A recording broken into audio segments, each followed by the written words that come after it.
As usual, Kurusu prepares dinner for everyone and invites them to eat. Unexpectedly, when Miia lifts the lid off the pot, she is ambushed by a slime.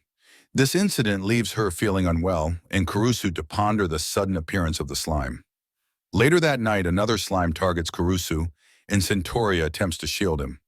Unfortunately, her understanding of slimes is lacking, leading them both to engage in a struggle with the creature, resulting in them both becoming covered in slime. Afterward, Kurusu heads for a bath, and while he's cleaning up, Centauria knocks on the door, asking to come in. They soon discover that slimes can also found in bathrooms, as one is spotted clinging to the ceiling. The slime then attack at Centauria and grabs Kurusu. Kurusu realizes that the slimy figure poses no real threat. He manages to leap into the bathtub, but the slimy girl dissolves into the water, losing her original form. Kurusu informs the other girls about the existence of the slimy girl.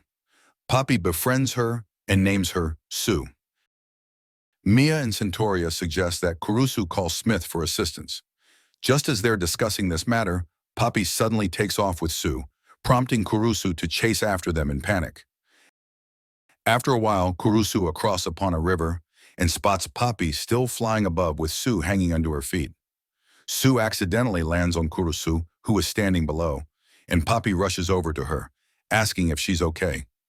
Suddenly, a group of children appears, inviting Poppy to join them for a game with the water guns. Poppy joins in, while Sue absorbs some water to grow larger. She then joins Poppy in the fun. Unfortunately, a car loses control as a child is playing nearby and heads straight toward them. Unexpectedly, Sue saves her, absorbing the impact of the car crash.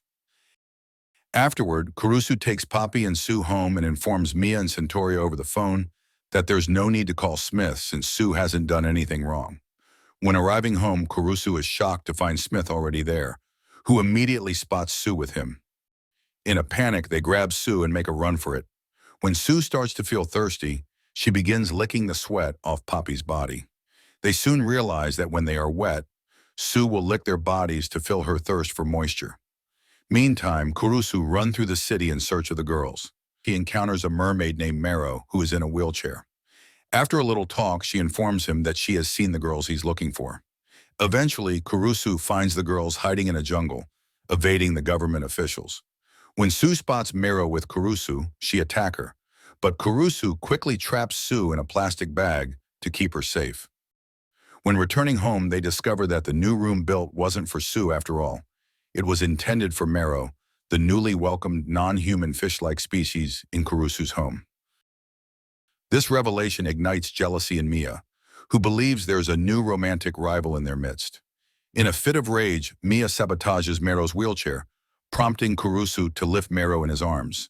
In the process, he accidentally grabs her blouse, and she explains that her mermaid body is perpetually coated in mucus, which sometimes causes her clothes to slip off. Miia feeling threatened, but she becomes furious upon seeing Poppy playing with Maro, and she thinks Poppy has changed sides. Later, Maro shares with the girls that mermaids have always held a deep admiration for humans. Maro then tells a love story about a mermaid who fell in love with a human but was unable to be together. Just as she finishes her tale, Kurusu arrives and gently picks Maro up, carrying her to her room. Watching this, Miia tells to Centauria and confesses that it has always been her dream to be carried by her master. Seeing Maro in Kurusu's arms fills her with sorrow, and she cries, convinced that Maro will try to win Kurusu over by wearing a swimsuit. Just then, Poppy arrives in search of Sue, but Miia asks her to leave. As they leave, an accident occurs. Kurusu and Maro fall into the pool. In a flash, Miia jumps in to rescue Kurusu, but the cold water causes her body temperature drop dangerously, and she thinks she will die. Fortunately, Kurusu manages to save her and pulls her out of the water. Noticing that Miia is unwell, Maro wraps her arms around Miia to provide warmth. Then Kurusu suggests Miia take a warm bath to recover. As the two talk, Centauria and Poppy secretly listen their conversation, believing that Kurusu and Miia are forging a deeper friendship, while Kurusu feels hopeful that they are all becoming closer. The atmosphere is charged with emotion as the complexities of love, rivalry, and unexpected alliances begin to unfold among them.